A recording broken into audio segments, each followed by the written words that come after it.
first of all, this is really about what it's like, the experience, you know, in the flesh, in real life, in your councils, to do this difficult thing, which is to be able to convince decision makers and those who hold the purse strings and others to have green infrastructure, to have green urban projects within our councils, to go above and beyond. So I'd like each of you just to take a few minutes to introduce yourselves and your council and the kind of project that you'd like to share with us today. So if we start, Julia, with you. Okay, good morning. So my name is Julia Edwards. I'm a Senior Planning Policy Officer at Rother, which is in East Sussex, a largely rural area that touches the coast in Bexhill and in Rye. It's about 200 square metres.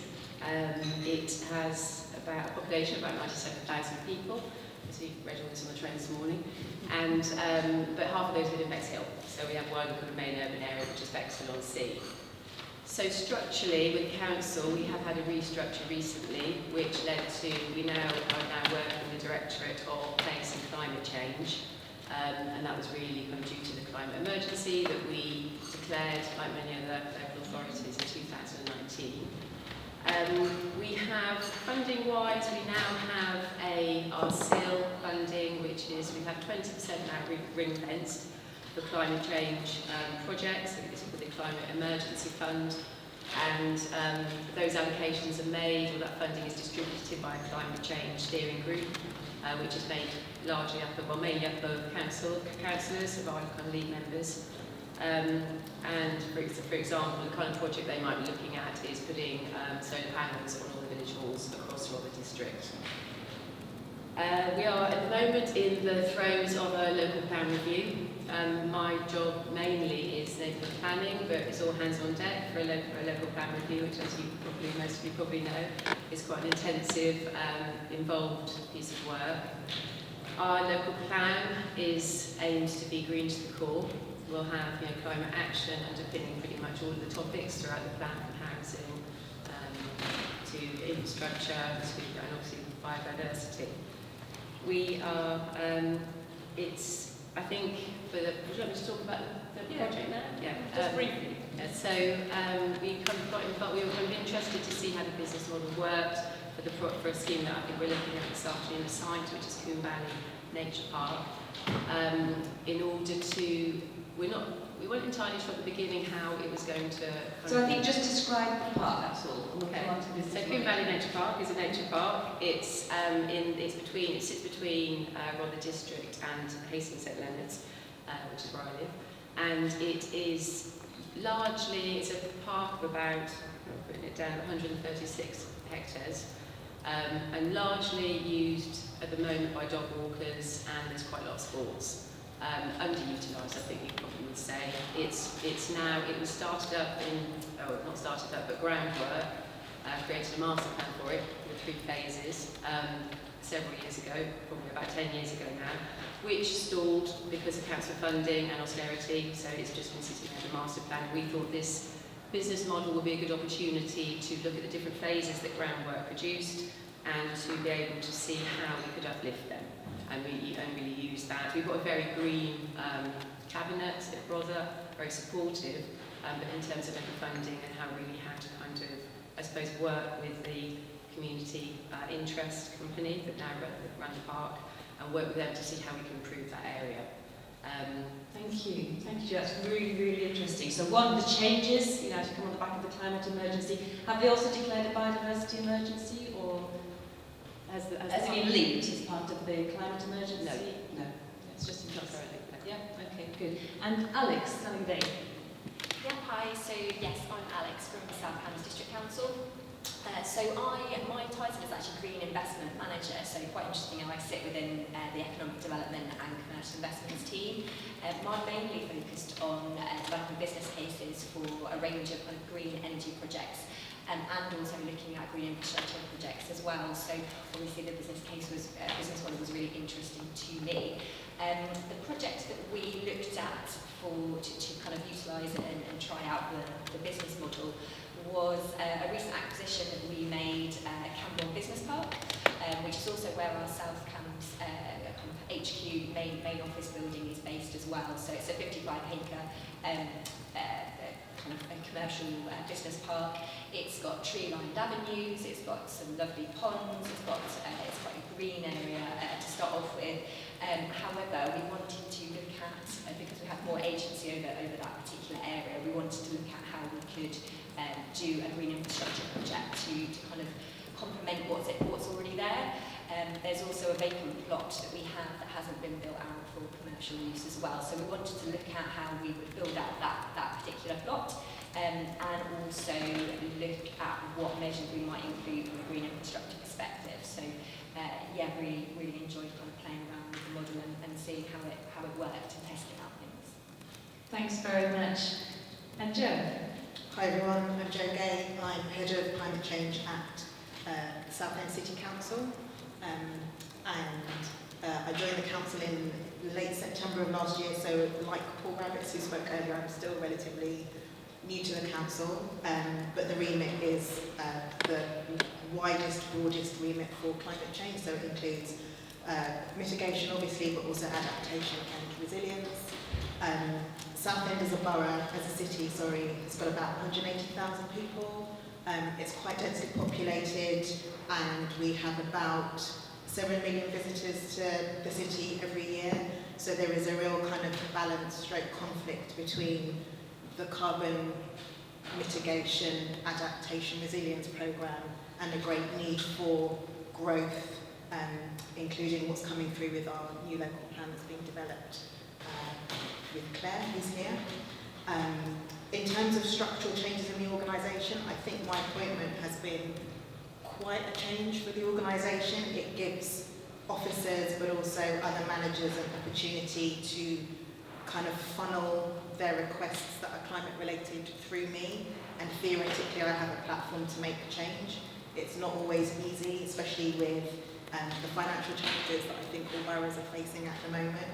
And in terms of projects, we've got the Launchpad scheme, but I think Anna's probably best placed to talk about that. I think my perspective that will be helpful here is about how to help decision makers understand the benefit and what kind of things, what are the kind of keywords or buzzwords that they would like to hear in order to get that opportunity to bring your project forward.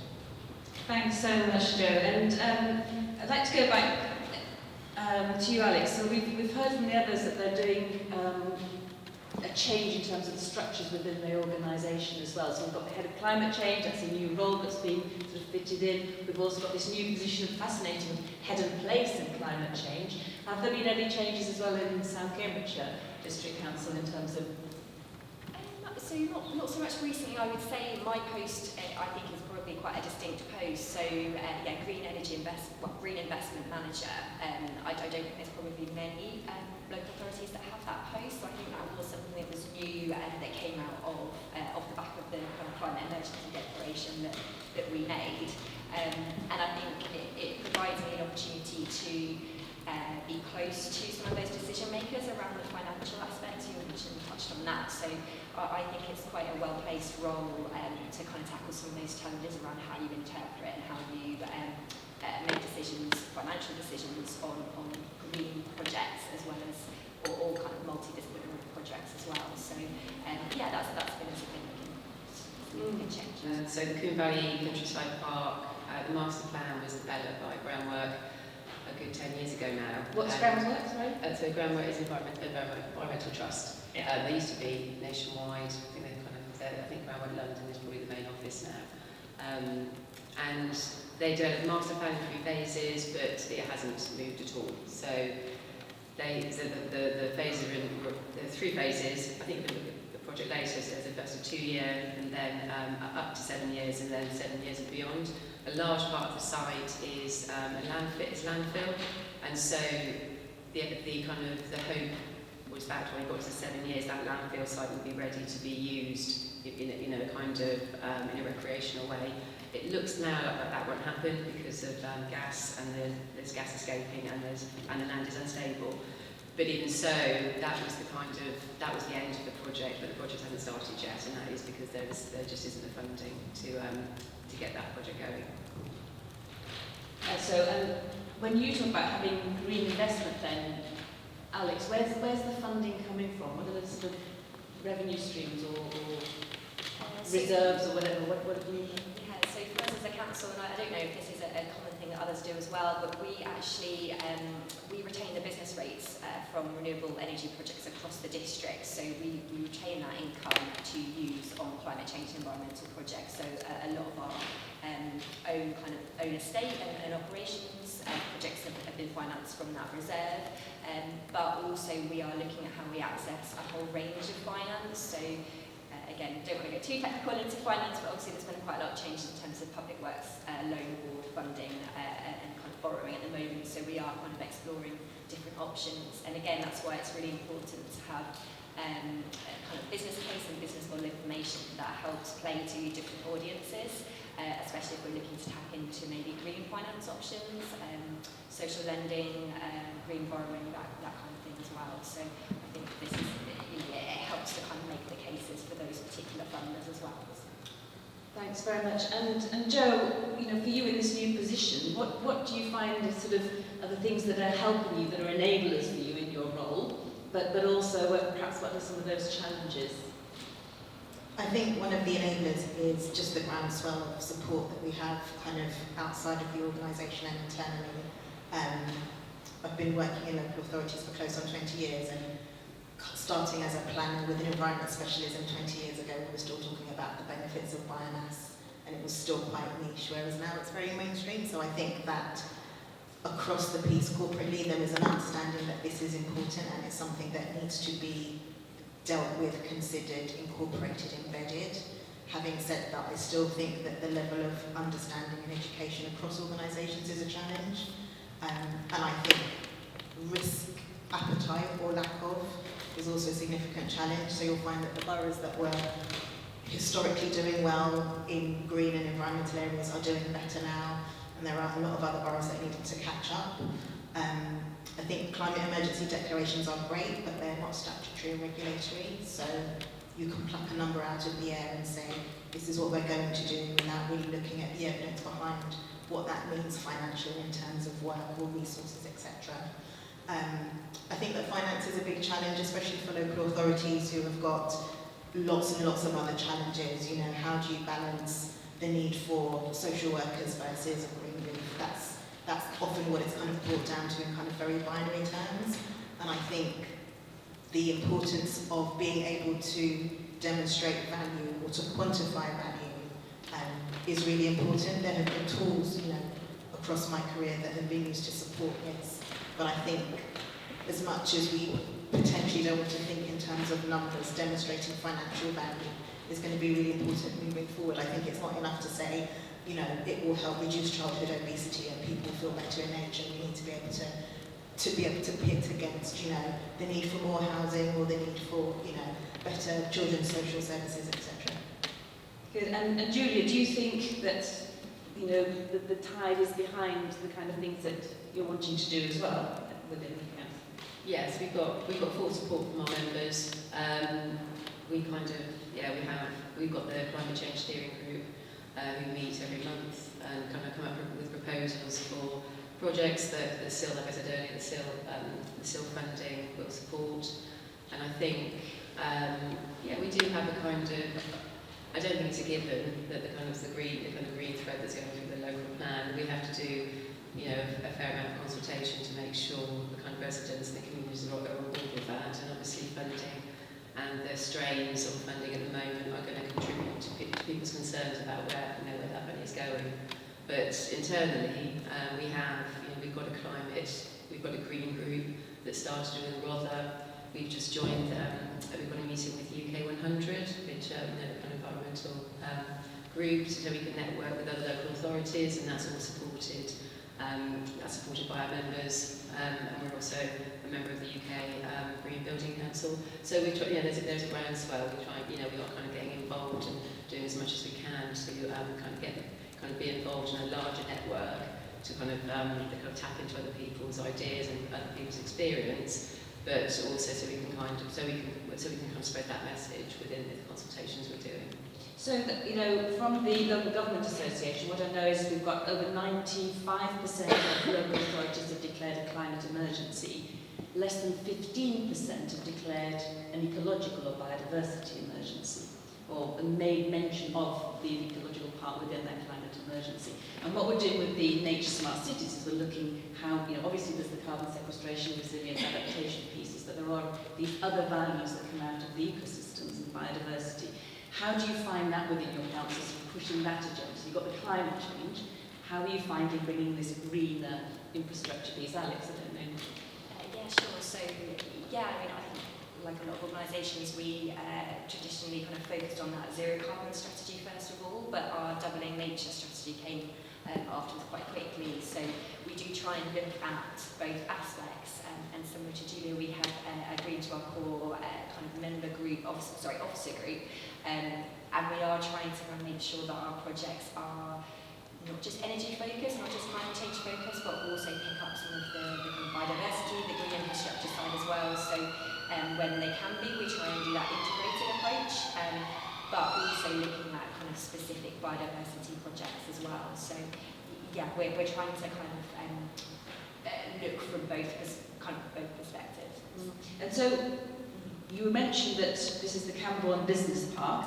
So can you tell us a little bit about your experience when Phil, you are here. Here is Phil came along, and part of the whole development of the Nature Smart Business Tool is to sort of test it out and try it out. And after the first capacity building workshop, you said, yeah, we'd be interested at South Cambs District Council to test this a bit further. Do you want to tell us a little bit about what that was like? Yeah, sure. So we were quite lucky because the room in which we sat in overlooked the plot of land that I was looking at and we used for the project. So it's actually really helpful to kind of have it visually in front of us as well. But we sat there. Phil was really helpful to kind of go through you know, how we input information into the model. And I think my kind of initial thought was how I would use it with decision makers and members and kind of getting sign off on particular projects. But I very quickly picked up that actually it's a tool, like others have mentioned, that you can use from the start. So whether it's the kind of concept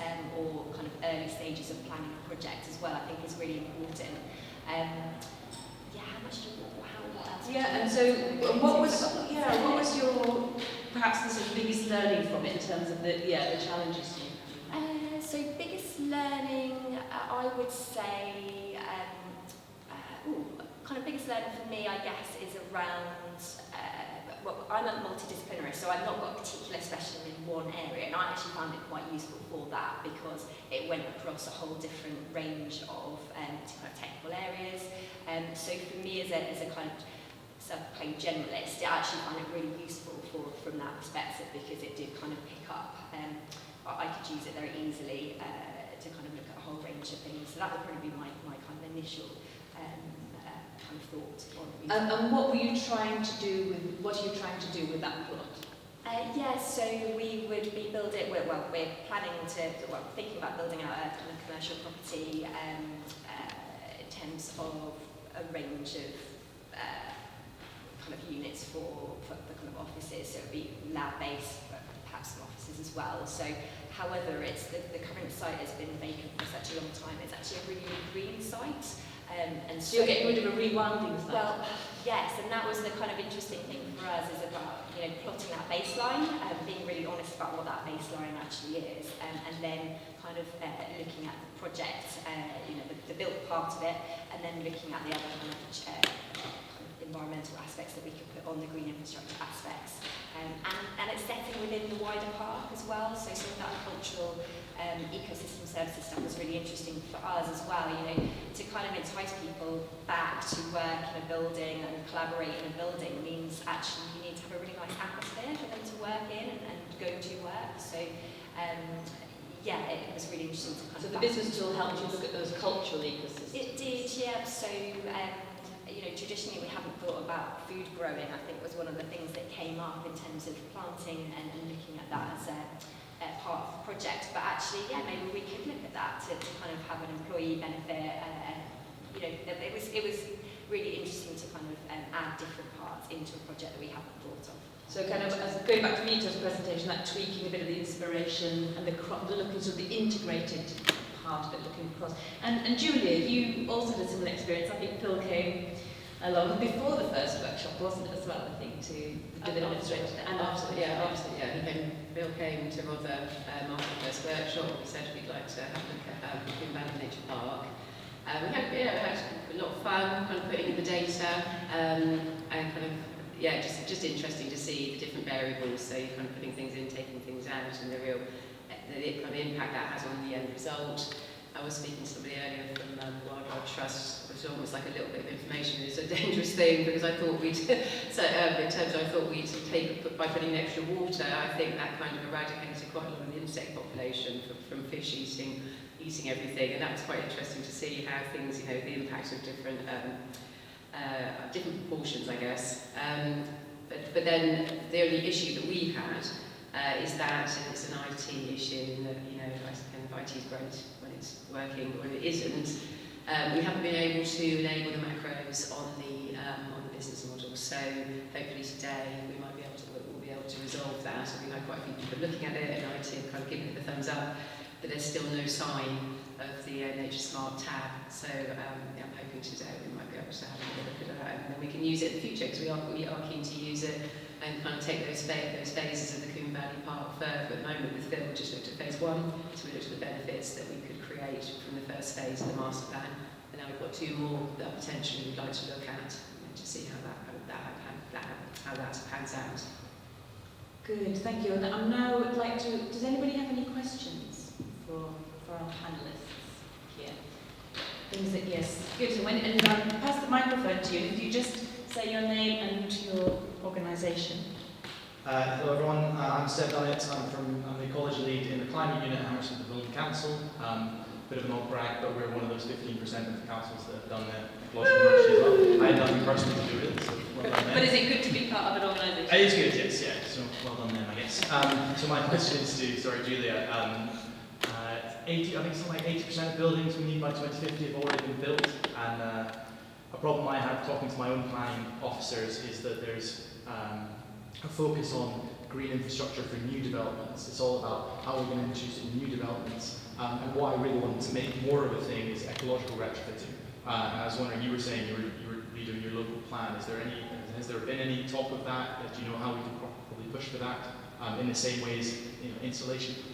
I don't think we're at that point yet. We're at kind of early stage. I wouldn't really be able to comment on that, I'm afraid. Sorry. I mean, it'd be good to kind of touch base with you down the line, see how you're doing with it. And if we are, I'll definitely get in touch. But we're looking really at we're just not at that point at the moment. But I think that's a hugely interesting question. I can see you nodding. Do you want to? Yeah. No, but you're saying that equal interest in that. So how do we do the retrofitting? And I suppose in terms of planning, it's future planning, isn't it? But maybe what we need to look at in the councils is if we're looking at housing retrofitting, how do we do the ecological retrofitting at the same time? So getting housing people together with us as well. And have you had those conversations? Yes, so I think I've been working in ecology for about 10 years now, and we always tend to get clipped by the climate emergency, so it's quite nice to be kind of up on the same platform now. I think it's a use case for roofs, right? Because everyone's now looking at roofs. I heard food growing, I think was mentioned. People are already saying let's get gardens on roofs.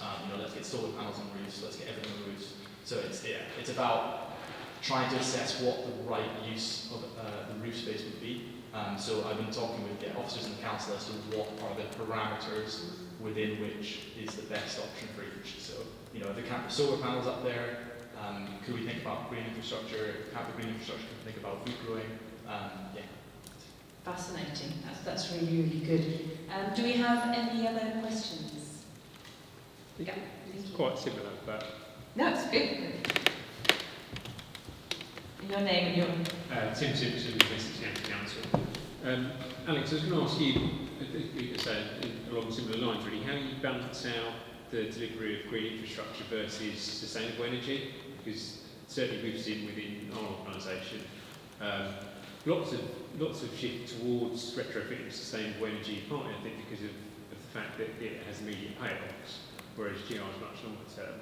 How do you manage that in terms of your financing and balance between the two? Yeah, I should say, my original title was Green Energy Investment Manager, and it's kind of broadened from that, and I think that's mainly just to answer the in this question more about us having that dual strategy around the net zero and the doubling nature. I think that has helped to kind of refocus minds.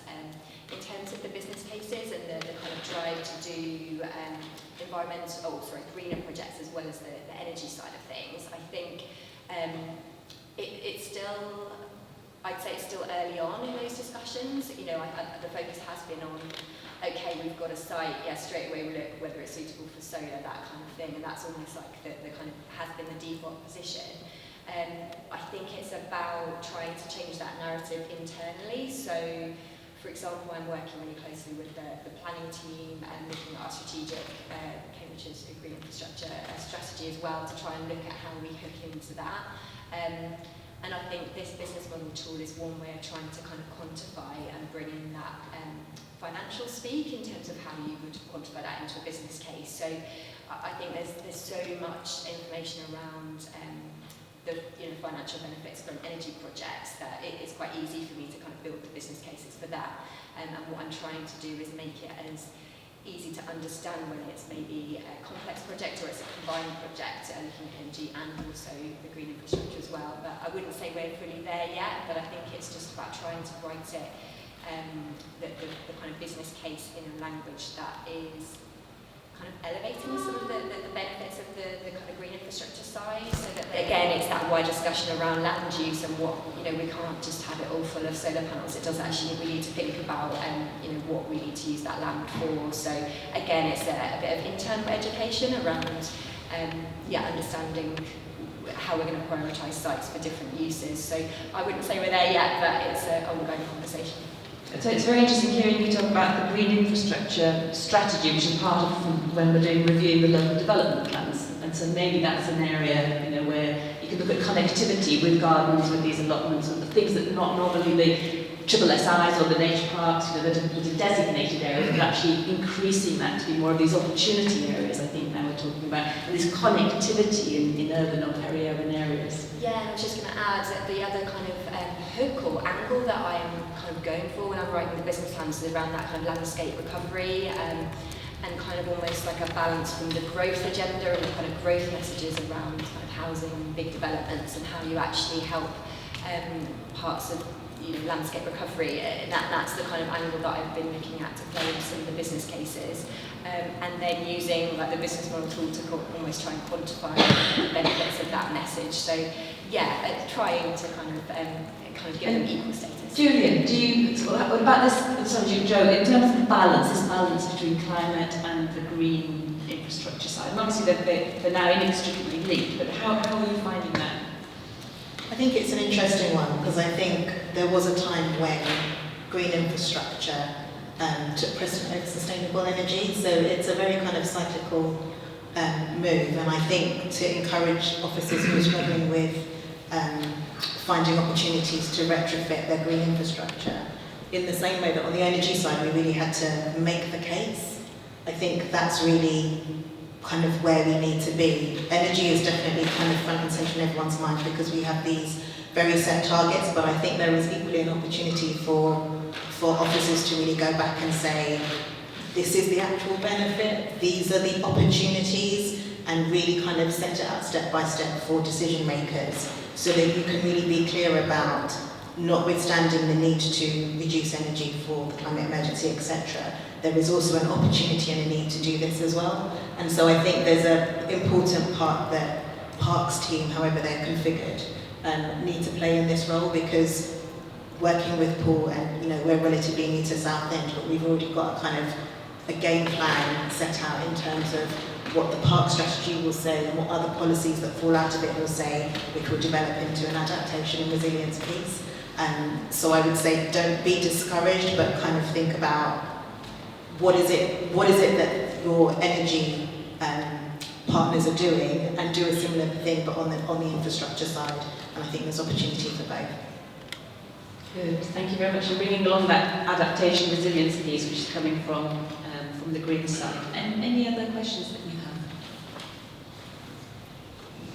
have? We've talked about that green and the biodiversity, and I'd like to say we heard from Michael Miller this morning about London and the air quality issues and the Clean Air Act, and air quality is also one of the areas that is used in the business model. It can talk to you about quantification of the values for air quality, as well as the climate resilience in terms of flood and water management. And is that anything that you're looking at in your councils in terms of how your green infrastructure can help improve air quality? I think from a Southend perspective, because of the multiple co-benefits of green infrastructure, we tend not to pull out air quality versus flood resilience unless it's specifically for that audience. In general terms, air quality is mitigated to a certain extent, but I think it sometimes frustrates the process if you say we're installing some green infrastructure here to mitigate or offset air quality impacts there. I think for me personally, it's more helpful to talk about it in its widest sense. Good. Yes. Just say your name.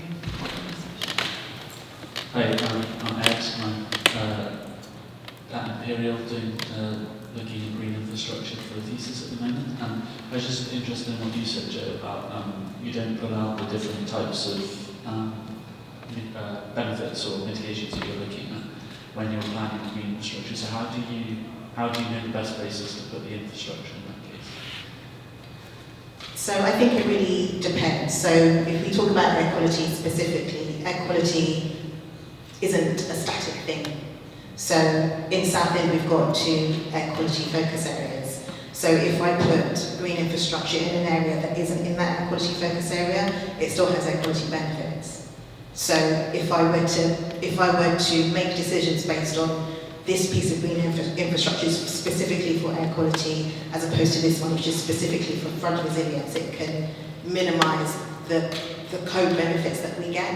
And I think that's generally how I go into it. There will be some occasions where, so flood risk might be a better example, where there is a direct link. But I think if you go into it thinking this is for that element of the co-benefit of green infrastructure, it can be restricted. Sure, thanks. But I suppose my question is more about how do you actually decide the best places in your whole kind of city or council in other cases to put the green infrastructure? That's what I'm going to get from it. It's kind of a selfish question. No, it's absolutely fine. It's a valid question, and I think the reality is that sometimes the best place isn't the place that you get to put the green infrastructure.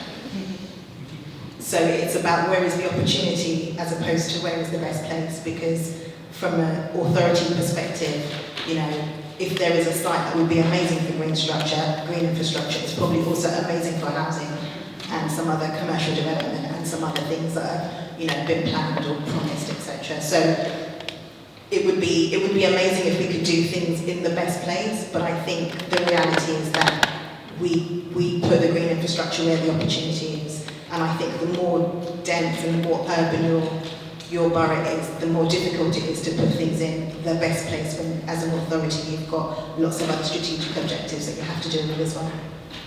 Thank you. That was a very good answer. Thank you so much. Yeah.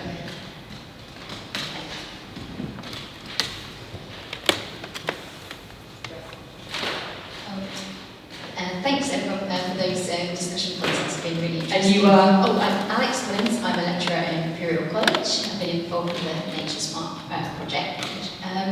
My question is around green infrastructure and the health and well-being benefits. So we've heard a lot of policymakers, a lot of people speak very publicly about how we can intrinsically know that green space is really good for our health and our mental well-being. And like the talk, at the initial talk, about how it's come to the fore since COVID. But yet, I feel like it's quite difficult to make the link between the two, and that we're not necessarily seeing the 2 agendas link up. And so I wondered if you had any stories of how they have been brought together, but if that's not happening, what you think the reasons for those agendas not coming together at the kind of implementation level. So I'd like to ask Julie, first of all, if you're doing the local development plan, this is a kind of a key area where you perhaps might be able to bring the 2. Do you want to reply? So what we're doing at the moment is we're working with the Kent Wildlife Trust Consultancy to identify target areas for habitat creation, for BNG, and for nature-based solutions. And part of that brief development is one of the criteria will be looking at green infrastructure, green spaces for parts of the community in kind of less, with a kind of lower, the kind of poorer parts of the community in Bexhill and in Rye and the urban areas that possibly haven't got the access to the green space that the communities in the rural areas do. And so that is one of the criteria we're putting in the brief to make sure those areas are kind of those communities in more deprived areas, for example, have access to growing spaces. So the interventions can be quite small, but we have put that in the criteria. And is that specifically because of what Alex has just mentioned, which is about this increased awareness of mental health? I mean, health and well-being is one of the more important, one of the kind of up there topics in our local plan review. Yeah. So the planning review is what's bringing in those health and well-being, and perhaps what you're talking about there is seeing this retrofitting, because you're actually talking about existing spaces that are recognised as deprived, and even if they're small pockets, you are looking in your local plan about how you may be able to create some areas. Yeah, So that actually, it's kind of uncovered perhaps a little bit of a better response to that. Alex, do you have an answer? Yeah, I guess my experience, obviously using the business role and the specific example of the business part was quite interesting, because it gave me an opportunity to think, how do I quantify the benefits of a place that is nice to work from a health and well-being perspective, and how that might translate into, it'll be easier for us to rent and let space and be more attractive. We're slightly outside of Cambridge, so we need to kind of think about our competitiveness for building out an office block with a kind of green infrastructure project with it as well. So yeah, I think it's kind of made me think about how you try and make those links more strongly around kind of the health and well-being side, and definitely as employers, I think, again, this is taking a slightly different tangent, but we're always looking at what businesses are wanting from office space, and actually health and well-being is up there again on their agendas for their employee base as well. So how you integrate that into a project and a business case model is really important. So that's fascinating. So we've heard two examples. One is about those that we know from the studies of those in more deprived areas who haven't had any access, especially during COVID, as was discovered. So therefore, now, retrofitting to give them some of that. And then at the other end, the value of this in the market, when you're saying that businesses who are looking at office space are now putting up there those health and well-being, so they're driving some of that value. They're not, so you don't have to necessarily, you're quantifying it for them, so you need to be able to quantify. I'm hearing from you, Alex, but they've already put the aspiration, the value, placing it high in terms of what they're selecting to attract employees to an area that isn't already a key area. So those are really two very different answers to it. It's very, very good. Yes. Do you have the? Can I jump in on that? Yes. One? I think something else that's really important to consider with health and well-being is that you need a diverse offer. Not everybody is stimulated by a perfectly manicured Victorian garden. And I think that when we're talking about green infrastructure, generally there is a perspective that can be quite narrow. And I think there's a real opportunity to really ensure that green infrastructure in its widest sense, whether that's rewilding or wild or meadow or manicured or somewhere that is, not frequented by dog walkers or, not used for barbecues or whatever it is, can be accessed by the majority. I think there's a really important piece in that as well. Thank you, Jo. That's hugely important, about the diversity of the design of those and the characteristics of those. Yes. Hi, I'm Drew Jones. I lead the architecture team at Southend Borough Council. Very much on focusing in on one building that you all know, which is Launchpad, and just very quickly to say, one of the things we've done there, we've actually adopted the emerging standard of well buildings. Well buildings? Yes, which does very much consider the health and well-being of the people who will be in that building, which I recommend. Can I just ask, has anybody else in any other council here used well buildings? No, interesting. Okay, well buildings are also partly aligned with BRIAM, which I guess you are all... We all know BRIAM.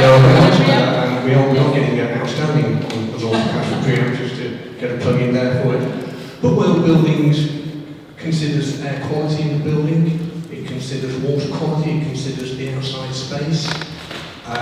considered whether you're going through for your cafe or not. You get additional points for that. And it is one worth looking at. And I think it did give us quite a few pointers for the way we should be going with the building. So very interesting, if the authority adopts something like that, and then the business model is, as you were saying, Alex, actually enables you to try it, test it, tweak it, to see if you can get the quantifiable values through that. But one more question down there.